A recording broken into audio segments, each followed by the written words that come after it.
من الشيطان اللعين الرجيم بسم الله الرحمن الرحيم الحمد لله رب العالمين بارئ الخلائق أجمعين الصلاة والسلام والتحية والإكرام على عبد الله ونبيه وحافظ سره ومبلغ رسالاته سيدنا ومولانا بالقاسم محمد اللهم صل على محمد ثم الصلاة والسلام على أهل بيته الطيبين الطاهرين المعصومين المظلومين المنتخبين الذين أذهب الله عنهم الرجس وطهرهم تطهيرا اللهم صل على ولعنة الله على أعدائهم أجمعين الذين اشتروا الضلالة بالهدى وما ربحت تجارتهم وما كانوا مهتدين أما بعد فقد قال الإمام الحسين عليه الصلاة والسلام أما بعد فإني لا أعلم أصحابا أوفى ولا خير من أصحابي صلوات محمد اللهم صل على محمد. سب سے پہلے خداوند قدوس کا شکر بجا لاتے ہیں کہ اس ماہ محرم ایام اعزاء میں شہر امیر المومنین شہر رجب اشرف میں یہ سعادت عطا ہوئی کہ حضرت امیر المومنین کو ان کے فرزند کی تعزیت پیش کر رہے ہیں ان کے شہر میں اور اللہ نے توفیق بخشی کہ ذکر حسین بجا لایا. خدا قدوس سے دعا ہے کہ جہاں جہاں بھی مومنین و مومنات محبان حسین محبان اہل بیت عزاداری مجالس ماتم و عزا میں مصروف ہیں. خداوند قدوس ان کی عبادت اپنی بارگاہ میں قبول فرمائے اور ان کو اپنے حفظ و امان میں محفوظ فرمائے. تمام مومنین کی حفظ و امان میں محفوظ رہنے کے لیے ان کی حاجات کی بجا آری کے لیے ایک دفعہ بلند آواز سے صلوات محمد. اللهم صل على محمد. آج جو موضوع سخن ہوگا آپ کی خدمت میں امام حسین علیہ السلام کا ایک فرمان ذکر کیا. مولا نے فرمایا کہ اما بعد خطبہ کے جو امام نے اس میں فرمایا کہ اما بعد فانی لا اعلم اصحابا اوفا ولا خیرا من اصحابی، کہ مجھے لا اعلم میرے علم میں نہیں ہے، میں نہیں جانتا کسی ایسے صحابی کو یا ان اصحاب کو جو اوفا ولا خیر من اصحابی جو میرے اصحاب سے زیادہ وفادار ہو اور خیر اور نیکی والا ہو. میں ایسے اصحاب ہیں، میں معصوم کا علم معصوم کہہ رہے ہیں ولا اہل بیتی ابر ولا اوصل من اہل بیتی، نہ ہی مجھے کسی ایسے اہل بیت کے بارے میں معلوم ہے. دوسرے لفظوں میں نہ ہی کسی کی ایسی اہل بیت ہے، نہ ہی کسی کو ایسے اہل بیت ملے جیسے مجھ حسین کو ابر اوصل ساتھ دینا ہے. یعنی جیسے جس طرح کے اصحاب مجھے ملے کسی اور کو نہیں مل سکے، جس طرح کی اہل بیت مجھے اللہ نے عطا کی کسی اور کو ایسے اہل بیت کے افراد عطا نہیں. یہ ہے امام نے تعارف کروایا. اسی لیے اس بات کو مد نظر رکھتے ہوئے اہل بیت علیہ السلام امام کے اہل بیت علیہ السلام کے ایک فرد کا تذکرہ آج کرنا چاہوں گا. وہ ہیں امام علیہ السلام جس کو بہت چاہتے تھے، جس سے بہت محبت کرتے تھے، اور نہ فقط امام علیہ السلام سب اہل بیت محبت کرتے تھے، نہ فقط سب اہل بیت بلکہ مدینہ کے سب افراد اس سے محبت کرتے تھے. آپ پہنچ گئے ہو، مدینہ کے سب افراد اس سے محبت کرتے تھے. حالت یہ ہوتی تھی، صورتحال یہ ہوتی تھی کہ جب بھی وہ گزرتے تھے کسی گلی سے، مدینے کے افراد چھتوں پہ چڑھ کر نظارہ کرتے تھے، زیارت کرتے تھے. وہ ہے فرزند امام حسین حضرت علی اکبر کہ حسن و جمال ایسا ہے کہ مدینے کے لوگ مشتاق ہوتے تھے کہ کب علی اکبر اپنے گھر سے نکلے اور کب ہم چھتوں پہ کوئی ہے، کوئی راستے پہ ہے تو وہاں حیران ہے، کوئی چھت پہ ہے وہاں حیران ہے، جمال کا نظارہ کرتا ہے علی۔ واہ واہ واہ، اس لیے کیونکہ بنی ہاشم آپ کو معلوم ہے، بنی ہاشم جو خاندان ہے وہ اپنے حسن و جمال کے لحاظ سے تمام دوسرے قبیلوں سے ممتاز حیثیت رکھتا تھا۔ واہ واہ اس کا واہ ہر واہ واہ فرد واہ، یہ خدا کی عطا تھی بنی ہاشم کی۔ بنی ہاشم کا ہر فرد حسن و جمال میں اپنی مثال آپ کا۔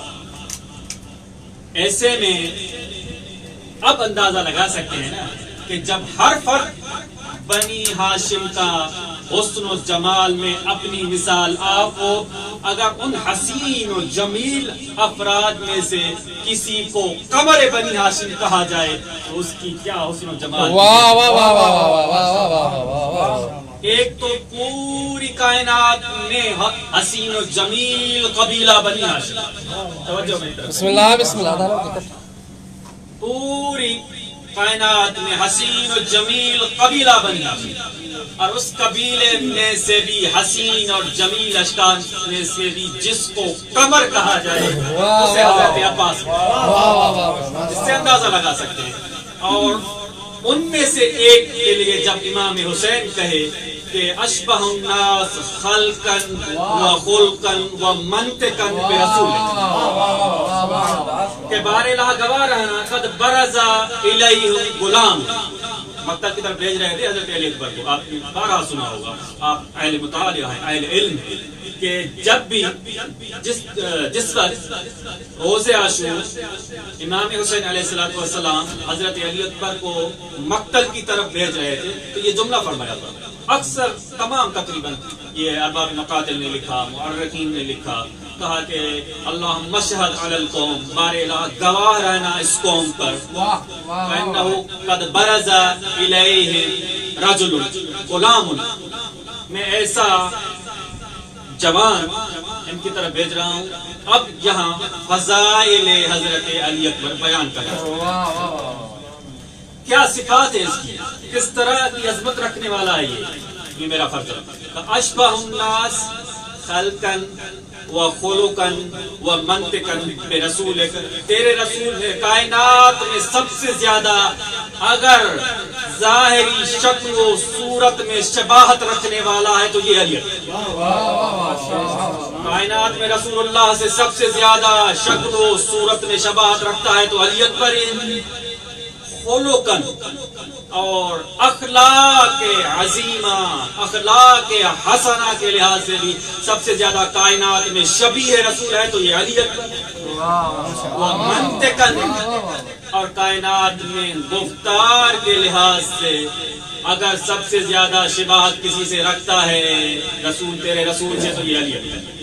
یہ تین خصلتیں بیان کی امام حسین علیہ السلام نے کہ بار الہ تین خاص خصوصیات ہیں میرے اس بیٹے میں۔ بار الہ پھر جب بھی ہم مشتاق ہوتے تھے، کننا اذا اشتقنا، جب ہم مشتاق ہوتے تھے کہ تیرے رسول کی زیارت کریں تو ہم اس علی اکبر کے چہرے کی طرف چلتے تھے۔ اتنا حسین و جمیل چہرہ تھا۔ اب کیونکہ زیادہ مورخین نے وضاحت سے نہیں بیان کیا زندگانی حضرت علی اکبر، حالانکہ بیان ہونا چاہیے تھا، اس کے مختلف پہلو بیان ہونا چاہیے تھے، لیکن جتنا حق تھا وہ بیان نہیں ہوا۔ اس کا اہم سبب یہ ہے کہ زیادہ تر جو مورخین ہیں وہ بنی عباس کے دور میں تاریخیں لکھنی شروع ہوئی، اور دوسرے کتب بھی ممکن ہے اس لیے کہ کوشش کی گئی ہو کہ زیادہ فضائل منتقل نہ ہو اہل بیت، جس طرح علی بن ابی طالب کے بارے میں زیادہ کوشش کی گئی کہ ان کے فضائل منتقل نہ ہوں، لیکن اس کے باوجود بھی بہت سے فضائل علی بن ابی طالب کے خود ان کی کتب میں پہنچے۔ تو یہ چیز یہ بیان کی حضرت علی اکبر کی کہ اشبہ الناس، یہ تین صفتیں ہیں، خلقاً و خلقاً و منطقاً۔ اب میں خلقاً کو چھوڑے جا رہا ہوں کہ شبہ پیغمبر وہ بیان کر لیا کہ کتنا خوبصورت تھے حضرت علی اکبر، کہ جب بھی علی اکبر گلی سے گزرتے لوگ چھتوں پہ چڑھ جاتے زیارت کرتے علی اکبر کی، دو وجہوں کی وجہ سے۔ ایک تو اتنا خوبصورت اس لیے زیارت کرتے، ایک دیکھتے کہ آج ہمیں تمنا ہے کہ رسول کی زیارت کرے، رسول اللہ نہیں ہے تو ہم شکل پیغمبر کی زیارت کریں۔ اس لیے جب کسی کو زیادہ تمنا ہوتی تھی نا کہ آج رسول اللہ کی زیارت کی جائے تو وہ جاتے تھے اور علی اکبر کی زیارت کرتے تھے، ٹھیک ہے، بالکل بے عینی۔ اچھا، اب شباہت کے لحاظ سے اہل بیت علیہ السلام سے آپ مستحضر ہیں، اہل علم مطالعہ ہیں کہ دوسرے اہل بیت کے بارے میں بھی آیا کہ ان کی یہ شباہت ہے رسول اللہ سے۔ ٹھیک، تھوڑا ایک دو چیزیں بیان کر رہا ہوں۔ جناب زہرا سلام اللہ علیہ کے بارے میں آیا کہ جب خطبہ دینے گئی تھی مسجد میں، خطبہ فدق دیا مثلا، تو راوی نے کیا لکھا؟ کان مشیتها مشیت رسول اللہ، کہ ایسے چلنے کا انداز تھا، ایسے لگ رہا تھا زہرا نہیں چل رہی، رسول اللہ چل کے جا رہے ہیں۔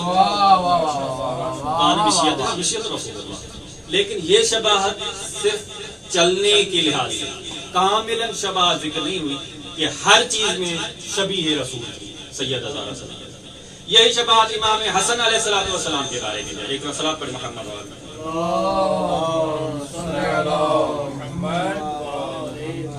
کہ امام حسن علیہ السلام کے بارے میں بھی یہ شباہت آئی، اور یہ کچھ جملے آئے کہ الحسن شباہت رکھتے تھے رسول اللہ صلی اللہ علیہ وسلم سے ما بین الصدر والراس۔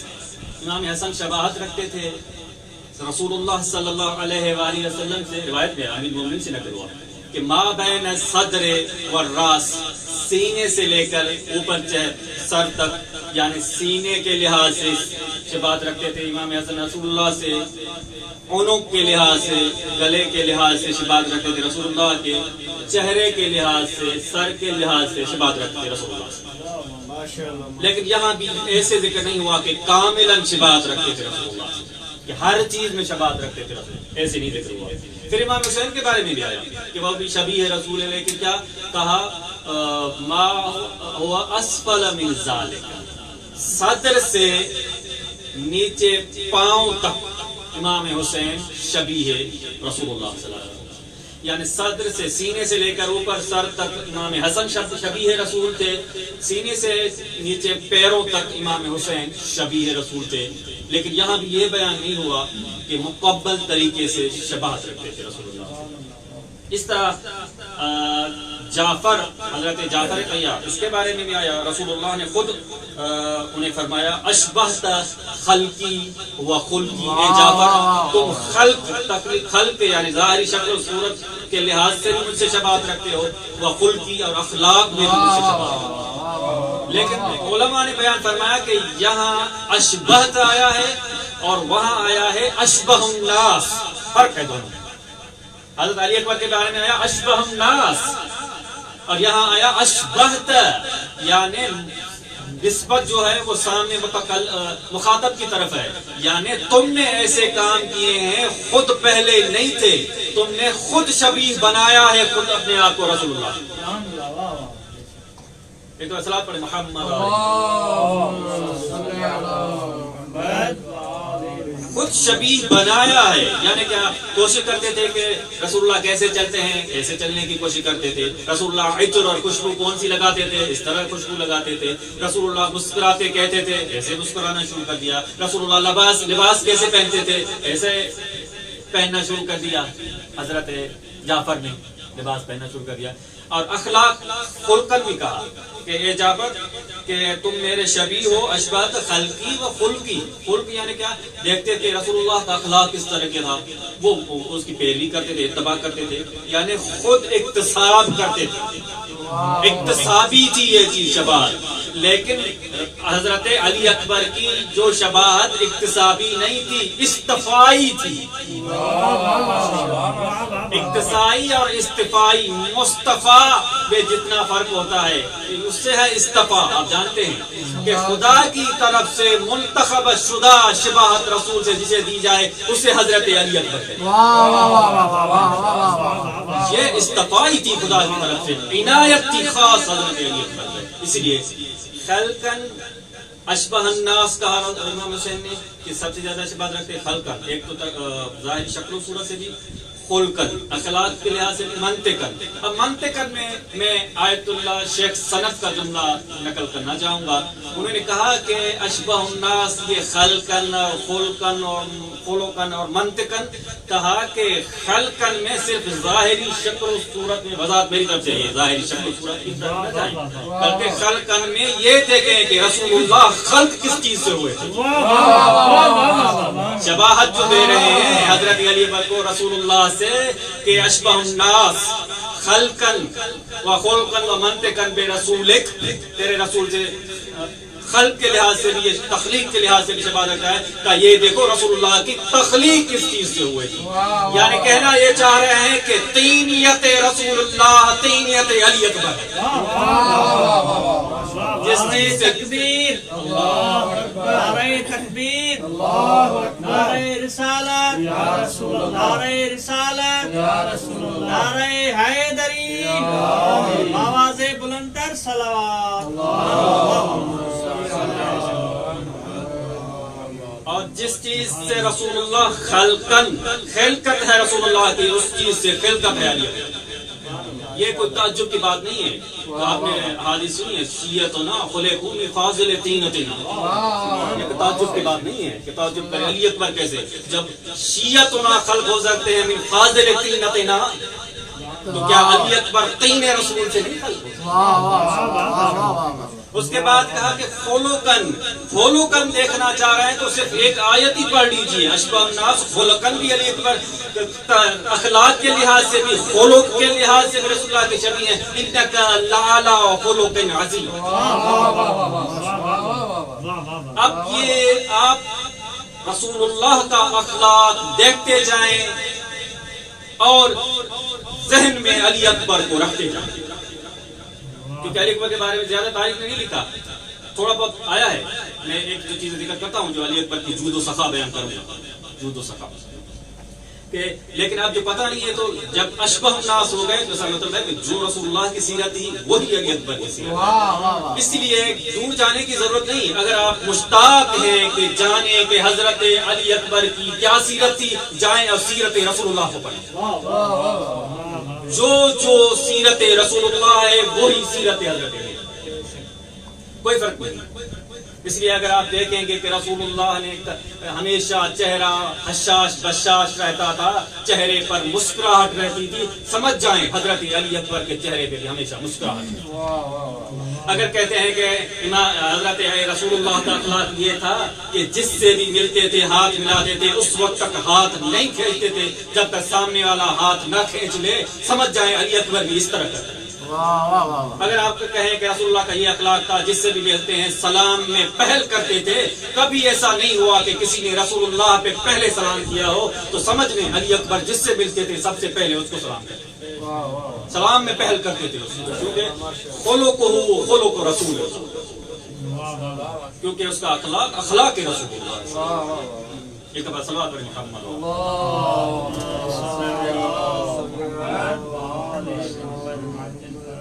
اب میں تھوڑا ایک دو جملے کہ رسول اللہ صلی اللہ علیہ وسلم کا کیا اخلاق تھا، ایک دو جملے، زیادہ نہیں طول دوں گا آپ کو. سامت آپ تمام کر دیں جلدی انشاءاللہ. سریشان نہ ہوں، ایک دفعہ صلاۃ پر ایک دفعہ.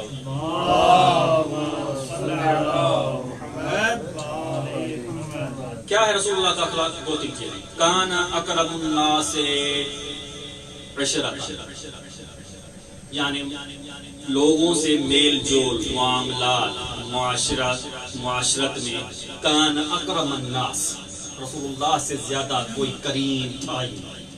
یہ تھی رسول اللہ. اب میں کیا کہہ رہا ہوں کہ اخلاق، کرم، صفات رسول اللہ کی سنتے جائیں، نظر میں، ذہن میں علی اکبر کو. ٹھیک ہے. کان اکرم الناس و الینہم عریقۃ، طبیعت کے لحاظ سے عریقہ یعنی طبیعت، الینہم عریقۃ، طبیعت کے لحاظ سے نرم ترین فرد تھے رسول اللہ. سختی نہیں تھی مزاج رسول اللہ. وَأَجْوَدُهُمْ كَفًّا، اور ہاتھ کے لحاظ سے رسول اللہ سے زیادہ کوئی کھلا ہوا ہی نہیں. دوسرے لفظ جود سخا اور کرم میں رسول اللہ پر جود و سخا و کرم کی انتہا تھی. کوئی ایسا شخص نہ آتا جو رسول اللہ کے بارگاہ میں سائل بن کے آتا اور اسے عطا نہ ہوتا. کبھی ایسا نہیں. یا تو اگر نہیں بھی تھا تو رسول اللہ رہنمائی کر دیتے کسی اور چیز کی طرف، فرض کی طرف جہاں سے اس کو عطا ہو جائے. لیکن کبھی ایسا نہیں ہوا کہ ان کو عطا نہ ہو. ایک وسلام پڑھیں محمد.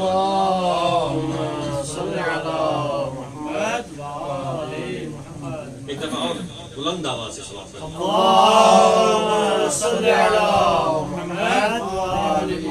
نعرہ تکبیر، نعرہ تکبیر، نعرہ رسالت یا رسول اللہ، نعرہ رسالت یا رسول اللہ، حسینیت زندہ باد، حسینیت زندہ باد، یزیدیت مردہ باد، یزیدیت مردہ باد، نعرہ حیدری، آواز بلند تر صلوات. اللہم صل علی محمد اور اس کے بعد آتا ہے منطقاً کہ اشبہ الناس خلقاً و خلقاً و منطقاً. اب منطقاً کے لحاظ سے جاننا چاہ رہے ہیں کہ منطق کے لحاظ سے سب سے زیادہ شبیہ ترین فرق تھے اگر ولی اکبر کے رسول اللہ سے.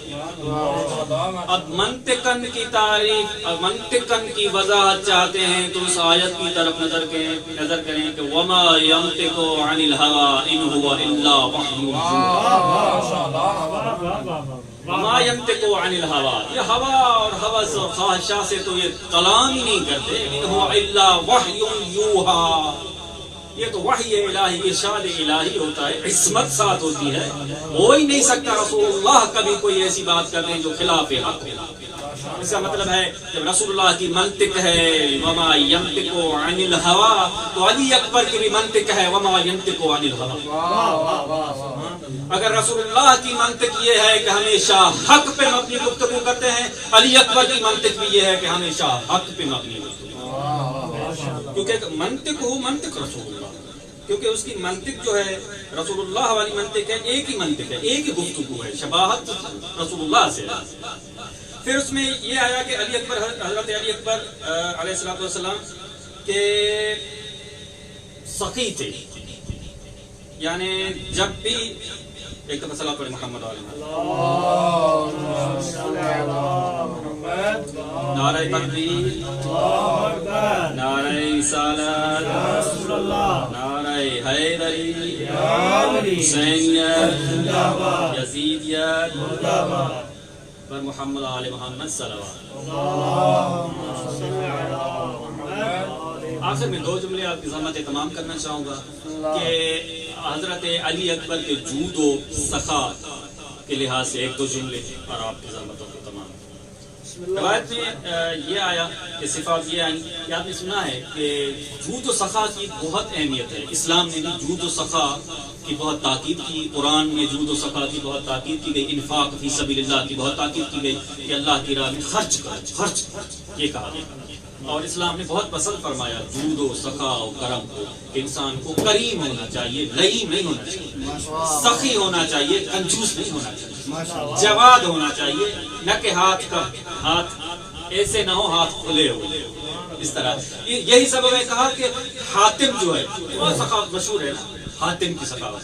کہا کہ حاتم اللہ نے، کیونکہ اللہ کا یہ قانون ہے، سنت الہیہ ہے کہ کسی کے عمل کو ضائع نہیں کرتا چاہے کافر ہی کیوں ہے. کہا کہ حاتم کافر تھے لیکن اللہ نے اسی ایک صفت کی وجہ سے جود و سخا، اطعام الطعام، لوگوں کو، فقراء کو عطا کرنا، غریبوں کی مدد کرنا، کھانا کھلانا، مسکینوں کو، غریبوں یتیموں کو، کہا اتنی پسند آئی اللہ کو اس کی یہ صفت کہ معصوم نے فرمایا، روایت میں بھی ہے کہ وہ جہنم میں بھی جائے گا صحیح کافر ہے لیکن آگ جہنم کی اسے جلائے گی، آگ جہنم کی جلائے گی. کہا کہ وہ جود و سخا کے مالک تھے، کریم الصفات تھے، کریم الطبع تھے، طبیعت اس کی کریم. اس لیے اس کے بعد امام میں یہی صفت رسول اللہ کے سے زیادہ کون کریم ہوتا؟ اکرم الناس، کریمانہ اخلاق رکھنے والے رسول اللہ. تو اس کے سے زیادہ شباہت سب سے زیادہ رکھنے والے حضرت علی اکبر، تو وہ بھی کریم الناس تھے، وہ بھی اکرم الناس تھے. کہا گیا کہ لعلی الاکبر مضیف خاص مستقل عن مضیف الامام الحسین علیہ السلام. علی اکبر کا بھی ایک الگ سے مضیف مہمان خانہ تھا، لیکن ایسے نہیں کہ امام حسین والا استعمال کرتے ہوں، مستقل الگ سے عن مضیف الامام الحسین، امام حسین کے مضیف اور مہمان خانے سے الگ مضیف. یہ چوجے سکا، یہ نہ ہو کہ کہیں کہ ہاں بھئی سخی تھے حضرت علی اکبر، ہاں کوئی کہے آ کے بنی امیہ کا پیروکار اور بنی امیہ کے کنجوسوں کا پیروکار، کوئی آ کے کہے بھائی کیا کمال تھا ان کے بابا کا مضیف تھا، اس میں آ کے بیٹھ جاتے تھے، وہ بھی عطا کرتے تھے. اس لیے خاص لفظ آیا مستقل عن مضیف امام حسین، الگ سے تھا. یہ کرم کی انتہا تھی. اور اس میں غذائیں کیا تھی کہ صرف پیٹ بھر کے لوگ چلے جاتے تھے، یہ تھا. انتظام بہت تھا، یعنی ہر شخص جو تمنا لے کے آتا تھا، ہر شخص جس چیز کا بھوکا ہوتا تھا وہ چیز اس مضیف میں اس کو مل جاتی تھی. کیسے؟ لفظ یہ ہے کہ یقصدہ الفقیر والجائع لاجل ان یشبع. کوئی فقیر، کوئی تنگ دست، کوئی مسکین، کوئی بھوکا آتا تھا اس مضیف کی طرف، اس کا قصد کرتا تھا، مضیف پہ آتا تھا تاکہ اپنا پیٹ بھر لے. لیکن فقط یہ نہیں ہوتا تھا، وہ یقصدہ الجاہل لاجل ان یتعلم. اس مضیف کا یہ بھی کمال تھا. آج کل کے مضیف جو ہے لنگر کھانے ہیں فقط، لیکن وہ مضیف جو تھا امام حضرت علی اکبر کا مہمان خانہ تھا، تو وہ فقط اس میں یہ نہیں تھا لنگر کھلاؤ اور بھیج دو، نہیں. دیکھتے تھے اس کی مادی ضرورت تو پوری ہو گئی، اس کی معنوی اور روحانی ضرورت کہاں سے پوری ہوگی. اصل گھرانہ تو یہ ہے جو معنوی اور روحانی ضرورت پوری کرتا ہے، جو روحانی ہدایت کرتا ہے. اس لیے خالی نہ جانے دو، پیٹ بھر لیا نا. اب کیا جاہل ہو، اس چیز کا پتہ ہے نہیں پتا، بیٹھو اور تمہیں روحانی غذا بھی عطا کرتے ہیں، تمہیں معنوی غذا بھی عطا کرتے ہیں. کیا معنوی غذا؟ یقصدہ الجاہل لاجل ان یتعلم. جاہل آتا تھا تاکہ تعلیم حاصل کرے، جاہل آتا تھا تاکہ یہاں سے عالم بن کے جائے. یعنی جاہل آتا تھا تو جاہل ہوتا تھا، جاتا تھا تو عالم بن کے جاتا. جس طرح بھوکا آتا تھا تو بھوکا ہوتا تھا، پیٹ بھر کے جاتا تھا، اس طرح معنوی غذا یہ جاہل حاصل کر کے جاتا تھا. اور فقط یہ تھا نہیں، وَيَقْصَدُهُ الْمُتَعَبِّدُ لِطَلَبِ الْعِبَادَةِ وَالْقُرْبِ. متعبد جو عبادت گزار ہوتے تھے، عبادت کے عاشق ہوتے تھے، جو کہتے تھے کہ آج کھانا بھی تو کھا لیا، علم بھی حاصل کر لیا، تھوڑی بہت عبادت بھی کی جائے یا تھوڑا درس عبادت کا بھی حاصل کیا جائے، تو اس گھرانے سے زیادہ عابد گھرانہ کہاں سے ملے گا؟ تو کہا کہ یقصدہ المتعبد لطلب العبادہ والقرب. اگر قرب خدا کسی کو چاہیے ہوتا تھا تو پورے مدینے میں سب گھروں کو چھوڑ کر مضیف حضرت علی اکبر. اگر کسی کو عبادت کا مزہ لینا ہوتا تھا تو سب گھر مدینے کے گھروں کو چھوڑ کر حضرت علی اکبر کے مضیف کا رخ کرتا. جس طرح کسی نے کہا تھا نا کہ کھانے کا مزہ معاویہ کے ساتھ ہے، عبادت کا مزہ علی کے ساتھ ہے. کہا تھا کسی صحابی نے، کہا کہ یہ کھانے کے طرف ادھر چلے جاتے ہو، عبادت علی کے پیچھے نماز کا پتہ نہیں ہے کہ جہاں جس چیز کی لذت ہو وہاں چلا جاتا ہے انسان.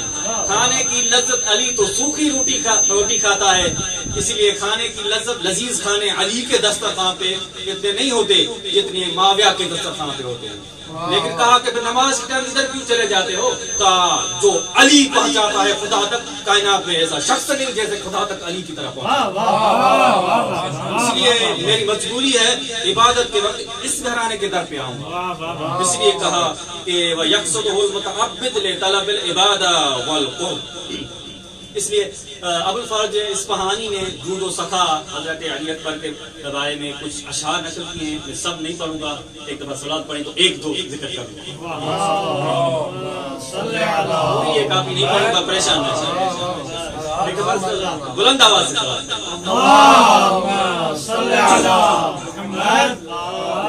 اس سے پہلے میں جو علماء علماء مورخین ہیں انہوں نے جو جملے لکھے حضرت علی اکبر کے بارے میں، ایک جملہ وہ کہا کہ وَلَمْ يَرَ الْعَالَمُ بَعْدَ الْحُسَيْنِ علیہ السلام فِي الْجُودِ وَالْكَرَمِ وَإِطْعَامِ الْمَسَاكِينِ وَإِكْرَامِ الضَّيْفِ وَإِعْطَاءِ السَّائِلِينَ مِثْلَ علی اکبر۔ کہا کہ حسین کے بعد اتنا کریم، اتنی صفات رکھنے والا ہمیں ملا ہی نہیں، اگر کوئی ملا تو علی اکبر کی صورت میں جو کیا کرتا ہو، جو جود و کرم میں بھی حسین کی طرح ہو، اطعام مساکین مسکینوں کو کھانا کھلاتا ہو حسین کی طرح، وہ اکرام الضیف مہمانوں کی عزت و اکرام کرتا ہو تو حسین کی طرح، اعطاء السائلین اور سوالی کو کبھی بھی خالی نہ لوٹاتا ہو، حسین کے بعد اتنا کریم ملا ہی نہیں، کریم ملا تو علی اکبر کی صورت۔ اکرم الناس جس طرح رسول اللہ تھے تو علی اکبر بھی اکرم الناس تھے، کریم کرانے رکھنے۔ اور کیا کہتے تھے حضرت علی اکبر؟ کیا اب جیسا ہے کوئی بھی کریم ہو کتنا بھی، لیکن تھوڑا بہت خیال ضرور رکھے گا، کبھی کبھار ہو جائے گا۔ کیسے لینے گیا مارکیٹ میں کوئی چیز، کوشش کرے گا فرض کریں کہ مہمان کے لیے گوشت لینے گیا تو یہ کوشش کرے گا 2 روپے بچا تو لے، اچھا ہی خریدے، یہ نہیں کہ خراب خریدے گا، لیکن کہے گا تو صحیح کہ ایسی چیز خریدوں جس میں 2 روپے بچ بھی جائے اور کام بھی ہو جائے۔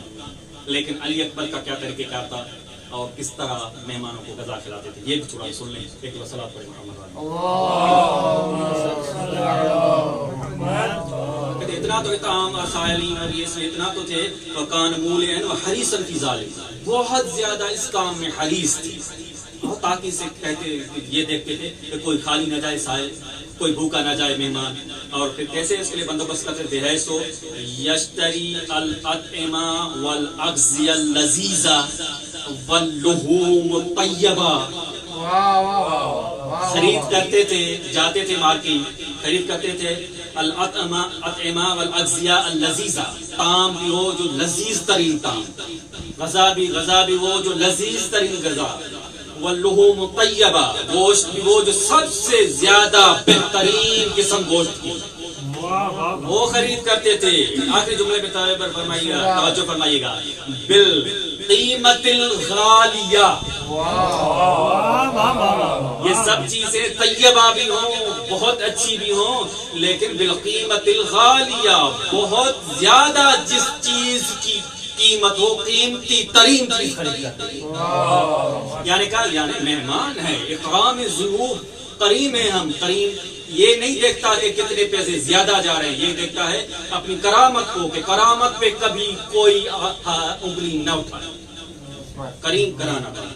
اس لیے شیخ عباس کملی منتہی الاعمال میں جب علی اکبر کا تذکرہ کیا تو کہا کہ قد صرف عمرہ الشریف بالزہد والعبادہ واطعام المساکین واکرام الوافدین، وقد بلغ مبلغا عظیما فی الاخلاق والاکرام حتی مدحوہ وقالوا فیہ۔ بہت سے یہ آپ سمجھ گئے ہیں، اس کا ترجمہ نہیں کرنا چاہ رہا۔ زہد میں، تقویٰ میں، اطعام الضیف میں، اعطاء السائلین میں، سائلوں کو عطا کرتے تھے، مہمانوں کو عزت احترام کرتے تھے، زاہد تھے، عابد تھے، لیکن کہا کہ حتیٰ کہ اتنی مدح کی کہ قد قالوا فیہ، شعراء نے ان کے شان میں یہ بھی کہا۔ کیا کہا؟ وہی جو تذکرہ کرنا چاہ رہا تھا۔ ابو الفرج اصفہانی نے یہ شعر کو لکھا، میں 2 شعر یا 3 شعر بیان کروں، زیادہ نہیں کروں گا۔ ایک دفعہ صلوات پڑھیں محمد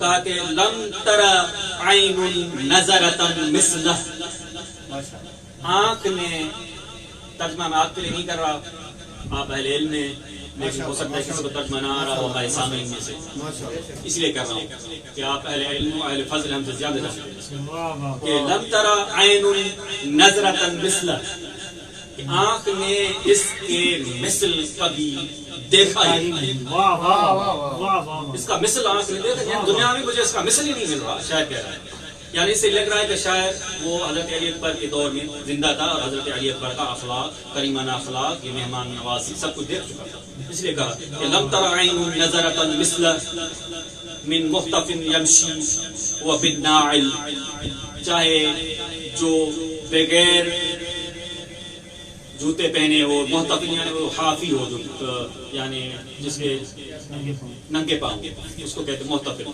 وہ بالناعل یا جو نعل والا ہو، نعل پہنا ہوا ہو. کہتے یہ کنایہ ہے، یعنی محتفل وہ ہے جو فقیر و غریب، اور ناعل وہ ہے جو امیر و ثروت، یہ اس سے کنایہ ہے.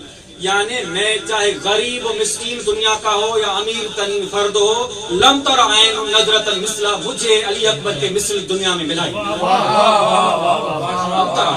دیکھا ہی نہیں. او قد کہتے ہیں کہ کان اذا شبت لہ نار، جب کیونکہ اس کو میں تھوڑا وضاحت کروں گا. او قدھا بالشرف القابل، یہاں یہ طریقہ کار ہوتا تھا عربوں میں کہا کہ میں اس کو شعر کو پھر پڑھوں گا، یہ تھوڑا اس کا بیک گراؤنڈ بھی بیان کرتا چلوں کہ کرتے ایسے تھے کہ کسی جگہ صحرا میں بھی گھر ہو سکتا ہے یا کسی دور جگہ ہو سکتا ہے یا شہر میں بھی ہو گھر، تو اپنے گھر کی بلند ترین جگہ پر آگ کو جلا کے رکھتے تھے تاکہ دور کا مسافر بھی دیکھ کے پہچان لے کہ یہ کوئی مہمان نواز آدمی کا گھر ہے. کیونکہ اس وقت تو یہ لاؤڈ اسپیکر نہ تھے، نہ موبائل تھی، نہ کچھ تھا، نہ کوئی ٹیلی ویژن تھی، نہ کچھ تھا. اس طرح کا سلسلہ ہی نہیں تھا. پتہ چل جاتا کہ بھائی نیٹ پہ سرچ کرتے تو قریبی لوکیشن پہ کس مہمان نواز کا گھر ہے. وہ تو اب تو اس وقت تو قریبی لوکیشن معلوم نہیں ہو سکتی تھی. صحرا تھا، وہ کبھی تو راستے میں بھٹک جاتے تھے، پتہ ہی نہیں چلتا تھا. کہا کہ یہ گرمیوں میں ایسا ہوتا تھا کہ آگ اپنے گھر کی بلند ترین جگہ پر جو راستے والوں کو دور دور سے نظر آئے، قافلے والوں کو دور دور سے نظر آئے، وہاں آگ جلا کے رکھتے تھے تاکہ مسافروں کو پتہ چل جائے کہ ہاں ہے کوئی مہمان خانہ. میں اپنے لفظوں میں کہوں ہے مضیف علی اکبر وہاں جائے. ٹھیک ہے، اس لیے کہا کہ کان اذا تشبث لہ نار، جب آگ جلتی تھی ان کے گھر میں. او قدھا بالشرف القابل، یہ اس جگہ جلاتے تھے جو بلند ترین جگہ گھر کی ہوتی تھی تاکہ دیکھ لیں. قابل تذکرہ یہاں نہیں کیا، یہ بھی وضاحت انہوں نے کی کہ اور سردیوں میں کیا کرتے تھے، کہ سردیوں میں تاکہ مہمانوں کو مسافروں کو متوجہ کرنے کے لیے یہ کام کرتے تھے کہ اپنے گھر کی کسی جگہ یا خیموں کے عمود میں سخت سردی میں آسمان تلے کتے کو باندھ دیا جاتا. کتے کو کیوں باندھتے تھے؟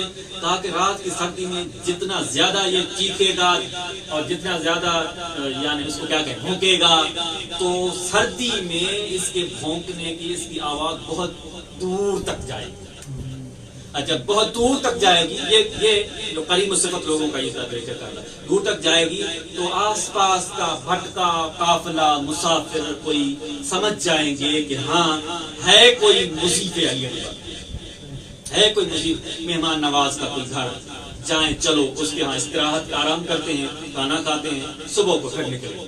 یہ طریقہ کار ہوتا تھا. تو یہ جو طریقہ کار تھا رات کو وقت یہ گھر کے اوپر جو ہے رات کے وقت گھر کے اوپر جلا کے رکھتے تھے اس کو آگ کو تاکہ پتہ چل جائے. تبھی شاید نے کہا پھر کہا کہ کیوں جلاتے تھے آگ کو؟ کہ ما رأى باعث مرمل او فرد حی لیس بالآہل، یا تاکہ دیکھ لے کوئی گرد زدہ، کوئی گرد میں لپٹا ہوا ریت میں چلتا ہوا غریب، تاکہ اس آگ کو دیکھ لے ہے کس کریم کا مضیف. او فرد حی لیس بالآہل، او فرد حی لیس بالآہل، یا کوئی ایسا اکیلا شخص مسافر لیس بالآہل جس کا اہل نہ ہو، جس کا کوئی خاندانی نہ ہو، اکیلا ہو کہ کہاں جاؤں گا، کہاں سوؤں گا، کہاں کھاؤں گا، تاکہ اس دور سے اس آگ کو دیکھ لے اور اس مضیف پہ چلا جائے.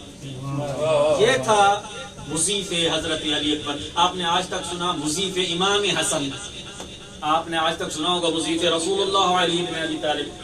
آج دل چاہ کے تذکرہ بھی کر دیں مضیف حضرت علی. اس کا مطلب ہے کہ کریم الصفات سب اہل بیت. ہاں یہ ہے کہ تاریخ میں کسی کی صفت کو ہائی لائٹ کر دیا تو وہ نظر آنے لگے کہ ہاں بس امام حسن کا مضیف تھا، امام حسین کا. لیکن جب علی اکبر کا مضیف پڑھتے ہیں تو اس کا مطلب ہے ان کا بھی اس طرح ہی مضیف تھا جس طرح امام حسن کا دسترخوان. علی اکبر کا بھی اس طرح دسترخوان تھا جس طرح رسول خدا کا دسترخوان تھا. علی اکبر کا اس طرح دسترخوان تھا جس طرح حضرت علی بن ابی طالب کا دسترخوان تھا. جس طرح ان کے دروازے سے کوئی بھوکا نہیں جاتا تھا اس طرح ان کے دروازے سے کوئی بھوکا یہ تھا کریمانہ، یہ تھی ان کی کریمانہ صفت، بہت کریم تھا یہ گھرانہ۔ اب میں نے شروعات میں یہ بیان کیا کہ 3 صفات امام حسن جب امام حسین مقتل کی طرف بھیج رہے تھے حضرت علی اکبر کو، تو یہ بیان کیا تھا اللہم اشہد علی ہؤلاء القوم، اشہد علی القوم، خدا گواہ ہے کہ میں ان کی طرف ایسے فرد کو بھیج رہا ہوں جو خلق، خلق اور منطق میں رسول اللہ سے زیادہ شباہت ہے، اس سے کوئی زیادہ نہیں۔ کہتے ہیں کہ ایک زمانے میں ایک نصرانی آیا، دخل رجل نصرانی مسجد رسول اللہ، ایک دفعہ ایک نصرانی آیا اور رسول اللہ صلی اللہ علیہ وآلہ وسلم کی مسجد نبوی میں آئی، تشریف لایا۔ فقال له الناس انت رجل نصرانی، لوگوں نے کہا تم تو نصرانی ہو، اخرج من المسجد، تمہیں نہیں ہونا چاہیے مسجد میں، مسلمانوں کی مسجد ہے، اس میں تم کیا کر رہے ہو؟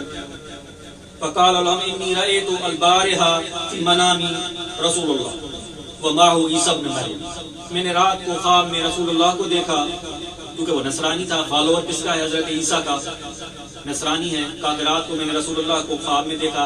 اب یہ رسول اللہ کے زمانے میں نہیں تھا، اس نصرانی نے رسول اللہ کو نہیں دیکھا تھا، امام حسین کا زمانہ ہے، اس زمانے میں یہ آئے ہیں اور کہہ رہے ہیں کہ میں نے رسول اللہ کو خواب میں دیکھا، اور اس کے ساتھ تھے عیسی ابن مریم، ہمارے آقا عیسیٰ ابن مریم تھے۔ فقال عیسی ابن مریم اسلم علی ید خاتم الانبیاء، مجھے میرے مولا عیسیٰ ابن مریم نے کہا، کیونکہ نصرانی تھا، کہا کہ اسلم علی ید خاتم الانبیاء، خاتم الانبیاء رسول اللہ محمد صلی اللہ علیہ وسلم کے ہاتھوں پہ اسلم، اسلام لے کے آ، اسلام قبول کرو۔ کہا کہ وانا اسلمت علی یدہ، میں نے خواب میں یعنی اسلام قبول کر لیا رسول اللہ کے ہاتھوں۔ اتیت الان لاجدد اسلامی علی رجل من اہل بیتی، اب میں اس لیے مسجد میں آیا ہوں کہ کیا کوئی رسول اللہ کی اہل بیت میں سے ہے، کیونکہ رسول اللہ زندہ نہیں ہے، رسول اللہ کے اہل بیت میں سے کوئی ایسا مرد ہے جس کے ہاتھ پہ تجدید بیعت اسلام، جس کے ہاتھ پہ تجدید اسلام۔ کہا کہ فجاؤ به الی الحسین، حسین مولا حسین کی طرف لے کے آئے، شاید یہ زمانہ امام حسین کی امامت کا زمانہ تھا۔ فلما رأى الحسین وقع علی قدمیہ یقبلہما، جیسے ہی دیکھا امام حسین کو تو قدموں میں گر پڑا نصرانی اور قدموں کو چومنے لگا۔ غور فرمائیے گا، فلما استقر به المجلس قص له الرؤیا التي رآها، جب مجلس پھر دوبارہ اپنے اوج پہ آ گئی، سب بیٹھ گئے، لوگ امام بھی بیٹھے ہیں، نصرانی بھی سامنے بیٹھا ہے، تو کیا ہوا؟ قص له الرؤیا التي رآها في المنام، وہ خواب نصرانی نے بیان کرنا شروع کیا جو خواب نصرانی نے رات کو دیکھا تھا۔ رسول اللہ تھے، ان کے ساتھ حضرت عیسیٰ تھے، اور انہوں نے کہا کہ رسول اللہ کے ہاتھ پہ اسلام قبول کرو، میں قبول کر لیا، اب میں آیا ہوں تجدید بیعت کرنے، تجدید اسلام۔ تو امام علیہ السلام نے فدعا الامام حسین بولدہ علی الاکبر، کہ امام حسین علیہ السلام نے اپنے بیٹے علی اکبر کو بلایا۔ وکان ذاک صغیر، اس وقت عمر میں حضرت علی اکبر چھوٹے تھے۔ وقد وضع علی وجہہ البرقع، رسول اللہ حضرت علی اکبر کا چہرہ نقاب سے ڈھکا ہوا تھا، یا چہرے پہ نقاب تھا۔ آپ نے سنا بہت حسین و جمیل تھے حضرت علی اکبر۔ فجیء به الی ابیہ، اپنے باپ کی طرف لایا گیا حضرت علی اکبر کو۔ فلما رفع الامام الحسین علیہ السلام البرقع، جب امام حسین نے وہ نقاب ہٹایا حضرت علی اکبر کے چہرے سے، من وجہی ورآہ ھذا الرجل، اور اس نصرانی کی جیسے ہی نظر حضرت علی اکبر کے چہرے پہ پڑی، وقع مغمن علیہ، بے ہوش ہو کر کے پڑ گیا، کیونکہ اس کو لگ رہا تھا میں نے تو رسول اللہ کو خواب میں دیکھا تھا کہ اس کے ہاتھ پہ میں نے اسلام لایا، اور اب دیکھ رہا ہوں رسول اللہ زندہ بھی نہیں ہے، اب جو دیکھ رہا ہوں یہ تو ہو رسول اللہ نظر آ رہے ہیں، کیا رسول اللہ زندہ ہو کے چلے آگے؟ کیا رسول اللہ پھر سے دنیا میں آ گئے؟ کیا بہت سی باتیں اس کے ذہن میں آ گئی، اور برداشت نہ کر سکے، مغمن علیہ، بے ہوش ہو گر پڑے۔ جب گر پڑے تو فقال امام علیہ السلام، امام نے کہا صب الماء علی وجہہ، کہ اس کے چہرے پہ پانی کی چھینٹے لگاؤ۔ پانی ڈالو. فلما افاق، جب افاقہ ہوا، ہوش میں آئے، التفت الیہ امام الحسین، امام حسین اس نصرانی کی طرف متوجہ ہوئے، وقال یا ھذا ولدی ھذا شبیہ بجدی رسول اللہ صلی اللہ علیہ وسلم. اے نصرانی، یہ میرا بیٹا میرے نانا رسول اللہ سے بہت زیادہ شباہ کرتا ہے. کأنہ رسول اللہ، اس کو دیکھو گے جیسے رسول اللہ کو دیکھو. پھر ایک سوال پوچھا، وقال رجل اے واللہ، نصرانی نے بھی تصدیق کی، ہاں مولا واقعا قسم بخدا وہ بہو رسول اللہ ہے، میں نے بھی تو خواب میں جس کا چہرہ دیکھا وہ بہو وہی ہے. جب ایسے کہا فقال له الامام یا ھذا، اب امام نے ایک سوال کیا، نصرانی سے توجہ فرمائیے گا کہ یا ھذا، ایک شخص، اذا کان عندک ولد مثل ھذا، جب تجھے تیرا اس کے مثل شبیہ پیغمبر ہے، جو اس طرح کا کوئی تجھے بیٹا ہوتا، ہم شکل پیغمبر ہوتا، وہ تصیبہ الشوکہ، اس کے پاؤں میں تھوڑا سا کانٹا چبھ جاتا اور کچھ نہیں ہوتا، اسے اس کے پاؤں میں کانٹا چبھ جاتا. ما کنت تصنع، پھر بتاؤ تم کیا کرتے؟ اگر اس کے کانٹا چبھ جاتا تم کیا کرتے؟ قال سیدی اموت، کہا مولا میں تو مر جاتا. اس طرح کا ہم شکل پیغمبر بیٹا ہو، اس کو تھوڑی بھی تکلیف ہو، میں تو نہ برداشت کر سکتا، میں تو دنیا سے چلا جاتا. قال سیدی اموت، فقال له الحسین علیہ الصلوۃ والسلام اخبرک، اب تمہاری یہ حالت ہے کہ تم کانٹا برداشت نہ کرتے اس کے پیر میں، اب سنو حسین کا جگر. کہا کہ اخبرک انی ارا ولدی ھذا بعینی مقطعا بالسیوف اربا اربا. کربلا کا میدان ہوگا، عاشور کا دن ہوگا، تم تو کہہ رہے تھے کانٹا برداشت نہیں ہوگا، میں اپنے بیٹے اس کو دیکھوں گا اپنی آنکھوں سے، مقطعا بالسیوف اربا اربا، کہ تلوار سے اس کے جسم کے ٹکڑے ٹکڑے،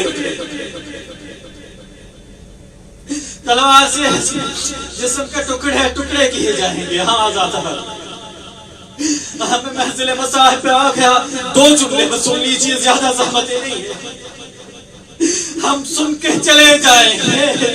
ہمیں وہ درد کہاں محسوس ہو سکے گا جو درد حسین کے سینے میں تھا، وہ درد کیسے ہم محسوس کر سکتے ہیں جو درد رسول اللہ کو ہوا ہوگا اس ہم شکل پیغمبر کی شہادت کی وجہ سے.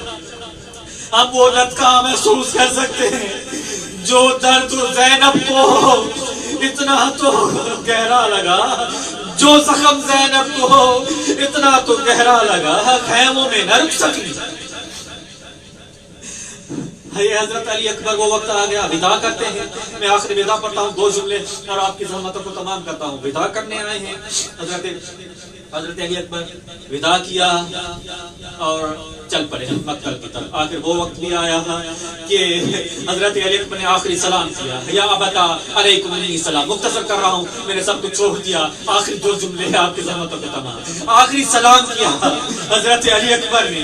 امام حسین خیموں سے دوڑے جلدی جلدی حضرت علی اکبر کی مقتل کی طرف، لیکن راوی کہتا ہے جیسے ہی امام حسین خیموں سے نکلے، میں نے ایک اور مستور کو بھی خیموں سے باہر دوڑتے ہوئے دیکھا مقتل کی طرف.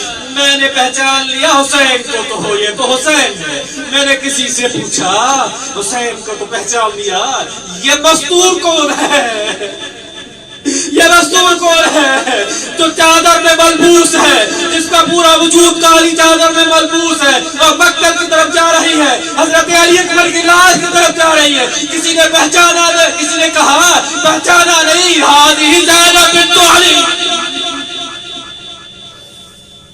یہ زینب بنت علی ہے.